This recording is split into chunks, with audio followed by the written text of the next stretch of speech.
Boom. All right, here we go. So last step of beta oxidation. You haven't learned this reaction yet. It's kind of like a retroaldol. It uses alpha proton chemistry. Well, it's kind of a retroaldol, and it works in sort of the same way in that it breaks a molecule up into two parts. And you will see that both carbonyls are essential for this part to work. And so this is why nature has bothered up to this point of oxidizing the acyl-CoA to get a double bond here, so you can do beta carbon nucleophilic addition of water, so that you can oxidize that OH group, all to this point, the crucial point where you have a ketone at the beta carbon of this thioester. So what happens next is, remember that ketones are very reactive electrophiles. They're just as reactive as thioesters. So it's not such a big stretch to imagine a base removing a proton from a nucleophile. In this case, the nucleophile is a sulfur-containing side chain in the enzyme. And you deprotonate the sulfur, and then it attacks the ketone, and you get a tetrahedral intermediate. So here is that tetrahedral intermediate. You can see the ketone, or sorry, the thiol from the enzyme that attacked. You can see what used to be the carbonyl carbon of the ketone, and you can see what used to be the carbonyl oxygen of the ketone. Now, when you get a tetrahedral intermediate, you have a few choices, and they depend on leaving groups. If you don't have any good leaving groups at all, the tetrahedral intermediate just sort of sits there and stares at you until the negatively charged oxygen picks up a proton. Alternatively, if your nucleophile is a decent leaving group, sometimes the negatively charged electron can act as a kicker-offer to kick the nucleophile back off.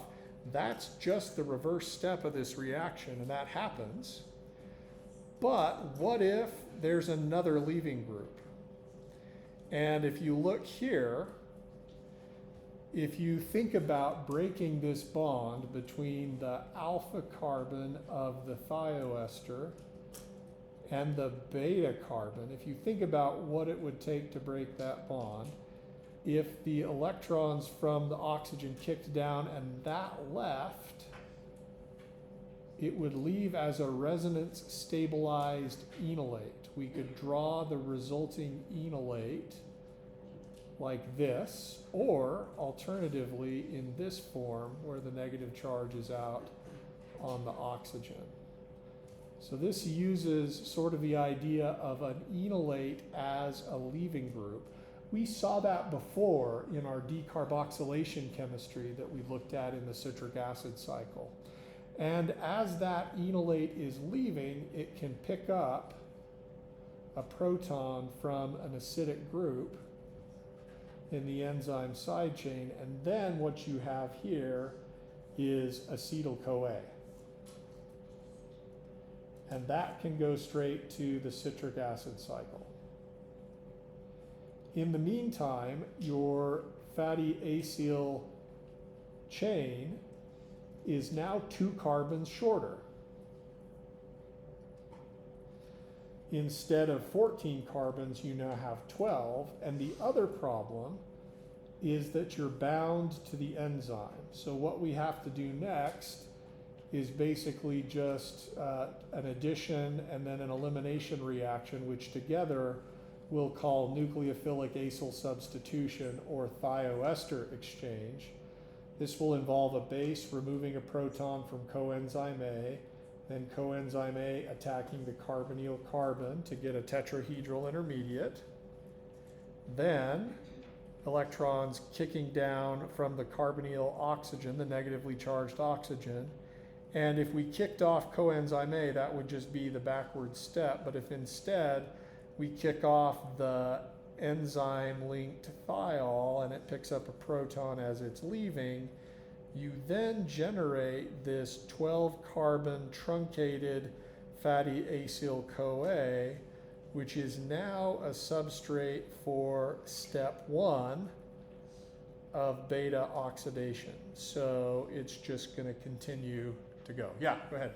Can you just give a refresher on the definition of enolate? An enolate is a carbonyl compound that has been deprotonated on the alpha carbon. So, for example, what we've drawn as the leaving group is the enolate of acetyl-CoA, here at least. Acetyl-CoA is this. Its conjugate base, if you remove the alpha proton, is this enolate. Enolates can be good leaving groups, especially if they get protonated as they leave by the enzyme.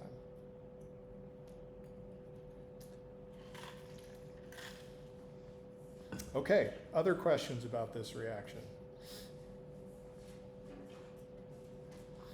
Yeah? Wait, so on the molecule above it says S-CoA, and then it comes down to S-enzyme? No, that's absolutely right, because before the thioester here is attached to CoA, but that portion gets kicked off here. So what's left, if you want to number the carbons to sort of see what's going on, 1, 2, 3, 4, 5, 6, 7, 8, 9, 10, 11, 12, 13, 14.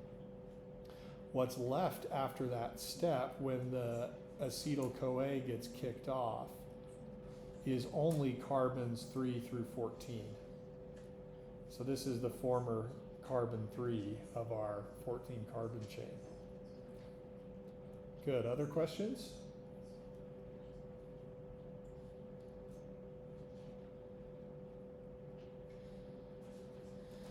Okay. So going back to our overview, this is the part we're talking about where you get down to the truncated fatty acyl-CoA. Acetyl-CoA goes to the citric acid cycle, then you come back here and you start again only with a shorter chain. And at the end, now carbons 3 and 4 get clipped off, and now you have a 10 carbon chain, and carbons 5 and 6 get clipped off, and so on until there's nothing left. And that, you know, for all the, we are inundated in this world of where we not only, I mean, we try to stay at the tree at the end and hold on to the iron rod, but it's like the great and spacious building has become the mists of darkness and is swirling around us. Any time of day you can look on Instagram or anywhere else and there are people peddling you information about how you need to be burning fat to look a certain way, right? Obviously some of that information is not getting up into this noggin, but people don't understand what they're talking about when they're talking about burning fat. Now you do. This is how fat is broken up into little tiny pieces and then sent to the citric acid cycle. You exhale it as CO2. But to complete the story, we need to talk about where all the electrons from NADH and FADH2 go to and how they ultimately drive ATP to be synthesized. Along the way, we need to talk about why it is you need to breathe oxygen anyway, because that's coupled to the process too. I saw some hands. Yes? No? Okay. Yeah? So I saw this thing you were talking about alcohol. When you drink alcohol, ethanol is considered like a toxin in your body's going to try to get rid of it. I don't know if I'm quoting the exact quote correctly, but then it was a dietitian. She was talking about how it slows down this process when it comes to burning. Oh, really? Would that be this process? I'm not sure. So you're asking, this is ethanol, and this is what people are talking about when they say alcohol. There are other kinds of alcohol. For example, rubbing alcohol is isopropanol. You don't want to drink that.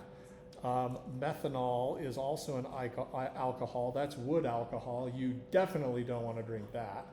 What happens to alcohol is your liver oxidizes it first to the aldehyde. And you can see it's an oxidation because you lose a CH bond and you get a CO bond. So that's an aldehyde, and then it will also oxidize that further to acetic acid. I'm not sure what happens to that, whether that gets eliminated in urine or what. And I also don't actually know how this interacts with or slows down the metabolic process. So they're great questions. I just don't know the answer to. So we'll put a star on that, and I'll make a note to myself to look it up and see what I can find. They can detect alcohol on your breath with a breathalyzer test that actually uses the fact that ethanol can be oxidized. There's some colorimetric breathalyzer tests where you blow into a tube. I don't know this by firsthand experience, by the way. You blow into a tube and it turns something green, it turns something orange, I think, to something green, and it's a redox reaction. But yeah, it's a good question. Others? Okay, well, I'm scared because the part that I knew a lot about today was beta oxidation, and we're done with that. And we're ready to move on to the electron transport chain, which I don't know that much about. So we're going to get started and see how far we go, and then we'll move on from there. The electron transport chain is how you thought we were done. We've taken care of all of the carbons. They're already gone as CO2. But we got a bunch of NADH and a bunch of FADH2 lying around. Those contain electrons, basically, if you think about it. NADH carries a hydrogen and 2 electrons. FADH2 carries 2 hydrogens and 2 electrons. And ultimately, nature's put together a beautiful and complicated chain of events that takes the hydrogen and the electrons from NADH or from FADH2 and transmits them down a cascade, and it's bizarre if you haven't ever thought about it, and ultimately those electrons end up reducing oxygen that you breathe to water. Okay? So this is why we need to take a breath, because you're driving the process of you need oxygen to accept electrons from the electron transport chain. Well, what has that got to do with anything? It turns out that as electrons flow down this cascade of events, they cause hydrogen ions or hydronium ions to be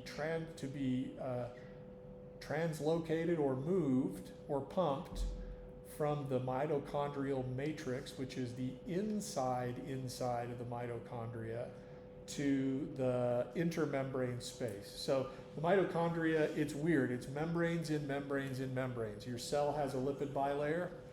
Inside is a mitochondria. The mitochondria itself has a lipid bilayer.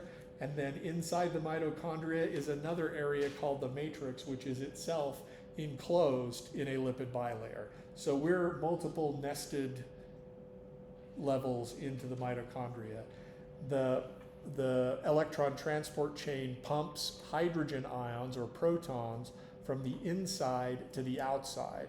That creates what's called a proton gradient, where the concentration of protons or H3O plus is higher out here than it is in the matrix. And then that's like energy storage. It's like a battery or a capacitor when there's a difference in concentration of one thing on one side of the membrane versus the other. And then later on, which I'll explain more tomorrow, and I don't have a diagram for this today, these protons will flow back into the matrix downhill across that proton gradient through something called an ATP synthase, which uses the protons traveling through it to generate mechanical energy that takes a phosphate and sticks it on ADP to make ATP. And that's what you need to survive. So that's why you're breathing oxygen. All of this is tightly coupled. So the electron transport chain, as it is, involves multiple players, and it's pretty complicated. Each of these that are labeled with Roman numerals 1, 2, 3, and 4 are called complexes of the electron transport chain. They are multi-subunit complexes, meaning several proteins attached together. So we're not even going to get down to the level of the atoms on this one, unfortunately. Right now what we got is a blob. Now we're going to zoom in on a few of the atoms so you can know what's going on. But essentially, NADH will transfer 2 electrons to functional groups in complex 1. And those electrons will be funneled down to an electron carrier called Q, coenzyme Q, or ubiquinone. It has the letter Q in it, so that's why they call it that. Q is an electron acceptor. I will show you what the structure of Q is. Importantly, Q has a really, really long nonpolar tail, so it's stuck in the membrane, doesn't diffuse away into the outer or inner membrane space, but instead just sort of slides along the nonpolar interface between the 2 layers. And Q delivers its electrons to complex 3. I should have said that complex 1, as it's accepting electrons from NADH, transfers a hydrogen atom from the inside to the outside. We're going to talk a little bit about how that's done, because I'm not generally satisfied with an explanation of, oh, this blob just pumps something out and that's all. Because that's like memorizing what, and I always want to know beyond what to how, and if possible, even why. So we are going to delve into this in a little bit more detail. Q delivers electrons to complex 3, which funnels them down and pumps out additional protons to a carrier called cytochrome C. This is an enzyme that is this is a molecule that's easily reduced and oxidized so it can accept electrons. It shuttles them to complex 4, and then complex 4 is where the electrons are ultimately delivered to oxygen to generate water. This is not where the ATP is made. This is where energy is stored in the form of a difference in concentration of hydrogen ions or protons. One side of the membrane, the intermembrane space, has a higher concentration of protons. The inside of the membrane has a lower concentration of protons. So there's a driving force for protons to come back across the membrane. Only they can't because of the nonpolar surface area between the 2 layers unless they pass through the ATP synthase. So that's the overview. Questions about that overview? This is I literally lifted this from like Khan Academy or something like that. You can see an equivalent image on Wikipedia if you look up electron transport chain. Questions about it?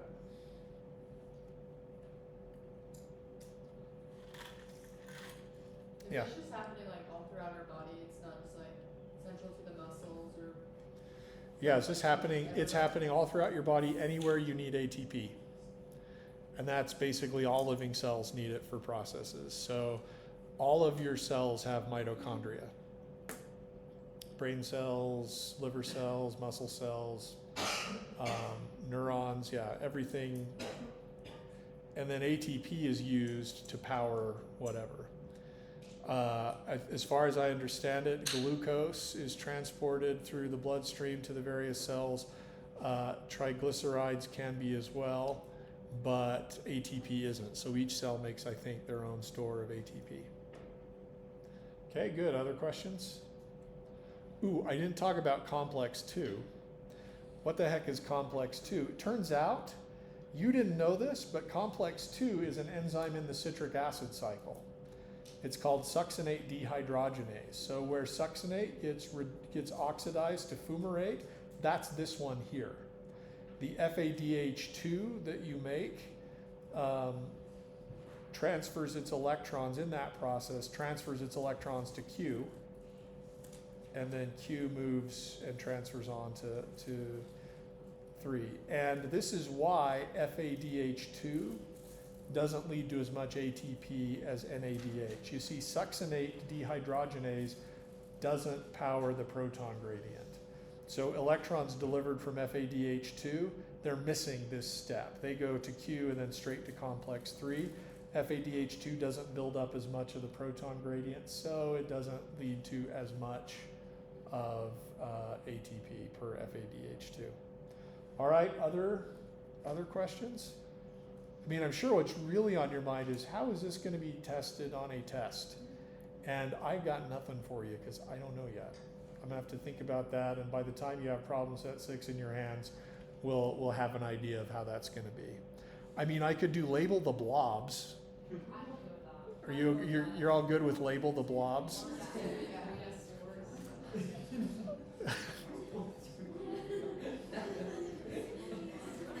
And they're all in order, so this is a great question, right? All right. You can throw in a trick question and say which blob is Q. Okay. I don't know. Not bad. In a sense, this is sort of a molecular wire, and how long, and we'll get a feel, I need to do some work to try to get a sense for how long it takes for this kind of thing to happen. But first, let's deal with some of the players in the electron transport chain, and we'll start with complex 1. So now what we're going to do basically is going to turn the membrane upside down, because in this drawing the intermembrane space is at the top, and the inside, the most inside part of the mitochondria, the matrix, is on the bottom. Now we're going to flip that over. Ooh, that was cool. And now the matrix is on the top. This is the innermost part of mitochondria. And what I'll probably do, since there's a lot of drawings and it's going to be difficult to keep up in your notes, is I'll print out some of my notes for you next time so that you can follow along.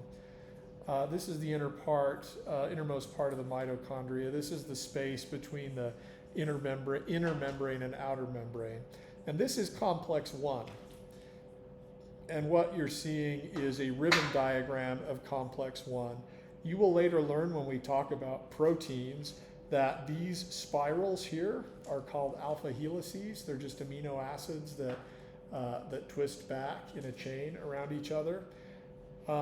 And each member of this complex of proteins has a different color. So I said it was a multi-subunit complex. I'm counting 1, 2, 3, 4, 5, 6, 7, maybe 8 different proteins in this complex. Some of them are anchored inside the membrane. Some of them are exposed to the inner mitochondrial matrix. You would predict, maybe I can ask you this question. What kinds of functional groups would you predict should be on this part of the protein that's inside the membrane? Remember, the membrane has polar head group, non-polar tails. Yeah, so what kinds of functional groups? You said, I thought I heard your voice. Hydrophobic, yeah, non-polar. So the amino acids that are in this part of the protein should be non-polar, and that's why they're comfortable in the membrane. In contrast, the ones that are exposed to the inner part of the mitochondria, which is water, should be pretty polar. This is the part, it's called the membrane arm, the non-polar portion, where the protons get transmitted. And we'll talk about this more next time. There are channels that cross the membrane here through the protein. Those channels are big enough for water to get inside, and they have polar side chains that can act as acids or bases. And what happens is a series of proton transfer reactions where a group here takes a proton from the inner membrane space, and then everybody steals their proton, and then a proton comes off the outer membrane space into the comes out of the matrix and then comes off on this side. So it's not like a single proton is being shoved from one side to the other. It's like they're playing a game of pass it on, and side chains here get a new proton, and then trade, and then one comes off on this side.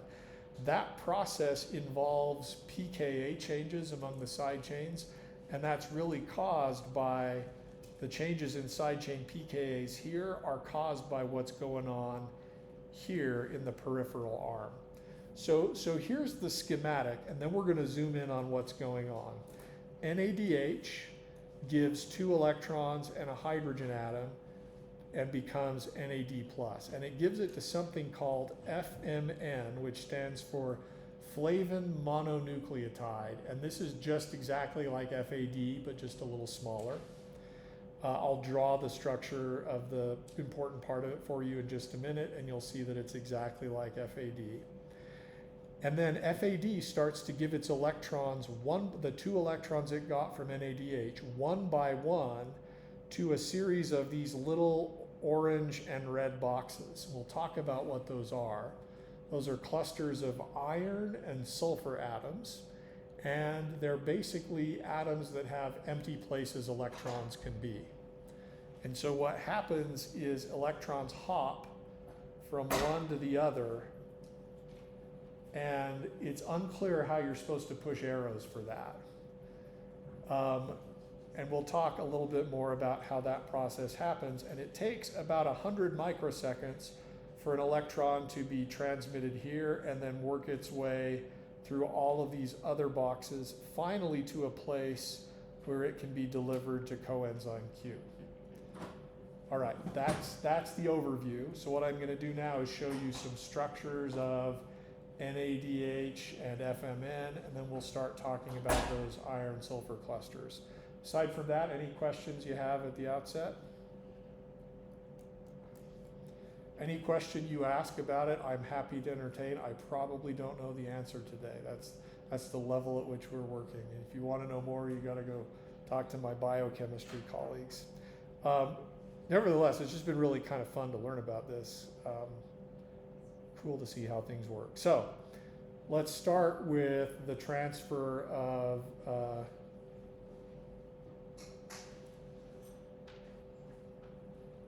electrons from NAD+ to what's called flavin mononucleotide, which is bound and not released, bound to complex 1.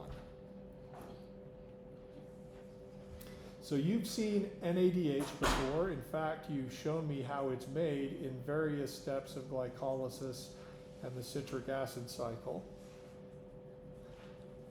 You learned about NAD+ as a hydride acceptor. You're going to see now that NADH is a hydride delivery reagent.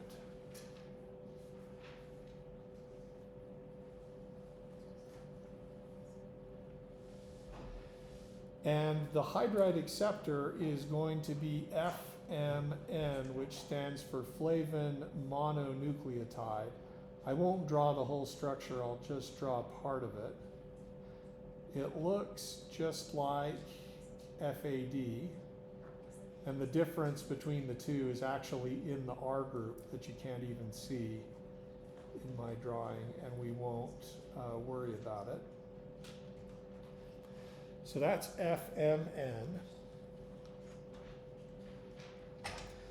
Just so that you can follow along, FMN is the oxidized form, and NADH is the reduced form. So what we're going to see is a redox reaction. Now, sometimes it's difficult to know whether a redox reaction is downhill versus uphill. And to do that, to determine that, people have calculated what are called redox potentials, which mean how hard is it for this molecule to accept an electron or donate an electron.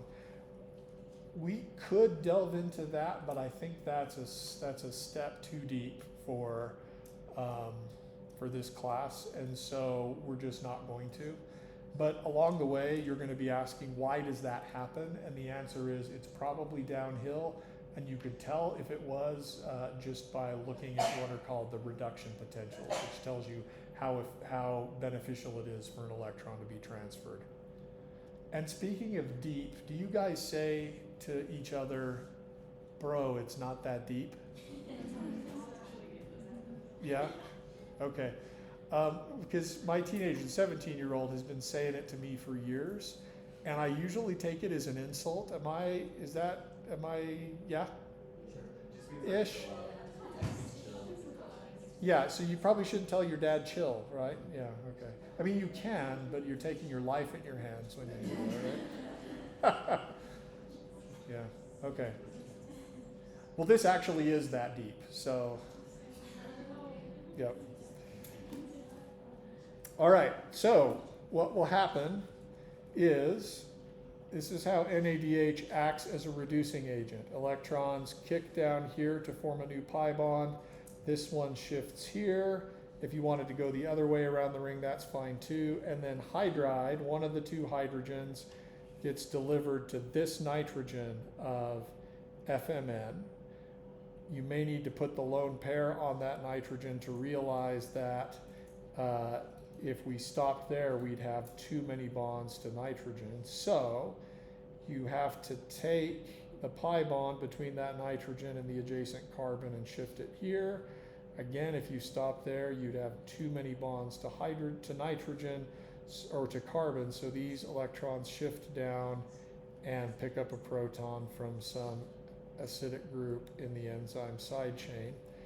And what you generate is NAD+, which can now go back to the citric acid cycle and glycolysis and can further oxidize additional molecules there. So NAD+ is now oxidized. And then here is FMN in its reduced form,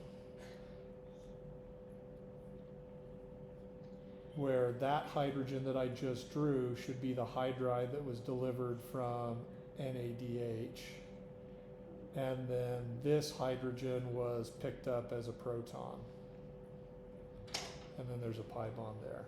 So this is the hydride, and this is the proton. And that's FMNH2. All right. So that process that we just saw there is those first arrows in our drawing here. Transfer of 2 electrons and a hydrogen to FMN. Okay, questions about that? Yeah.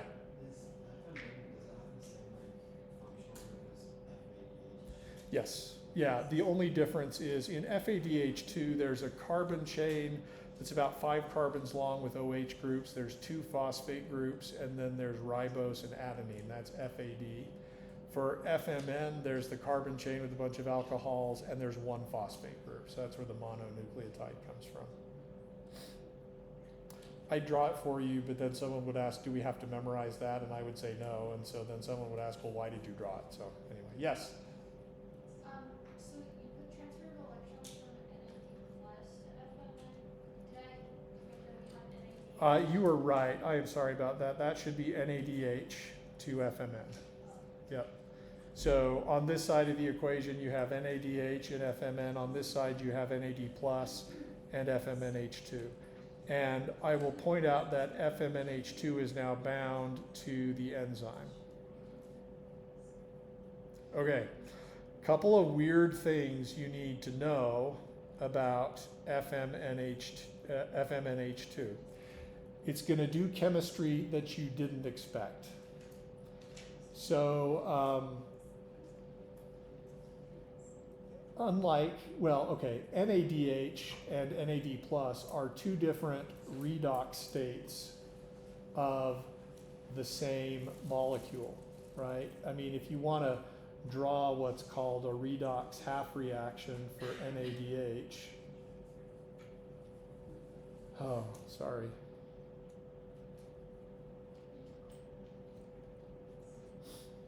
Sometimes people do this as a way of keeping track of how things happened. If this is NADH,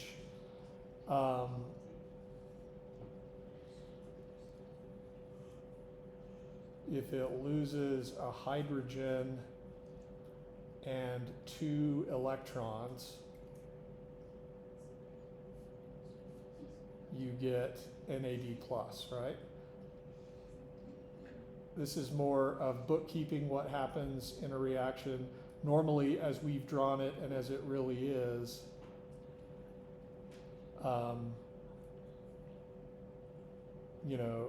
A hydride is delivered. But this is one way of summarizing the reaction. Maybe a better way of summarizing the reaction would be like this. NADH leads to NAD plus and a hydrogen ion and 2 electrons. So the process of shifting back and forth between NAD plus and NADH is a 2 electron process. NADH is the reduced form, NAD plus is the oxidized form. Does that make sense how we're talking about it? Yeah. Most of the time, remember, we take the hydrogen and 2 electrons. Most of the time, that's, for our purposes, that's H minus, right? FMN is a little bit different. So I'm going to start with FMNH2. You've seen 2 oxidized forms of FMNH2. There's one form that you haven't seen, and that is because FMNH2 can undergo what's called a single electron process. So if we take away 1 electron and 1 proton, that's a single electron process. And I'll give you an example of how that could occur. You end up with a radical on this nitrogen.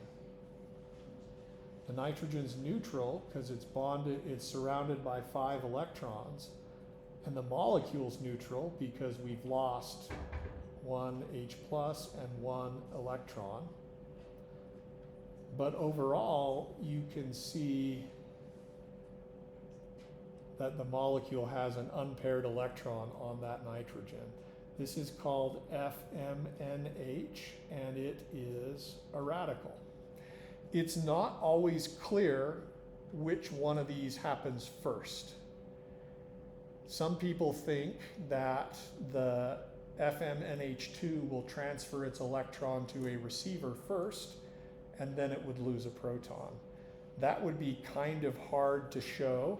It might look like something like this. This is just a hypothesis. I need a little bit more space. But you could imagine that happening as what I'm going to call single electron transfer. And probably the electrons that should be lost are lone pair electrons, which are in the HOMO for this molecule. It's always lone pair electrons that are highest in energy. So you might imagine loss of a single electron from FMNH2. That would get you to something here, which we would call FMNH2 plus.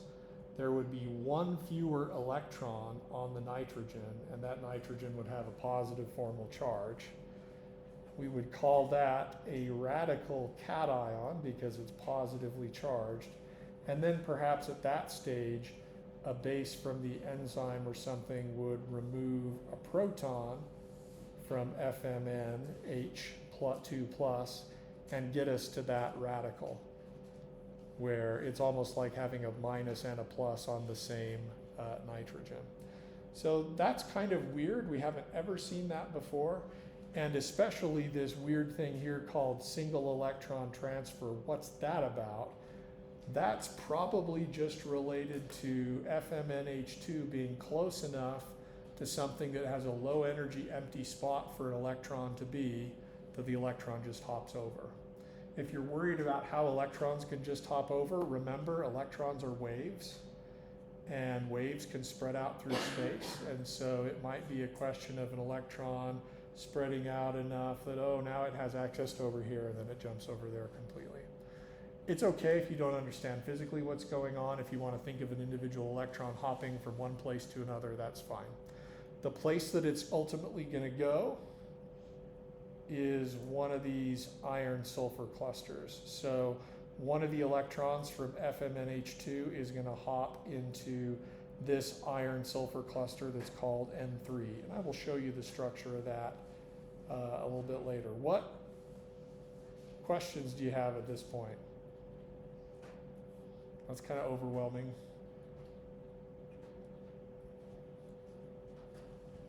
Do I want you to memorize the structure of FMNH2? No.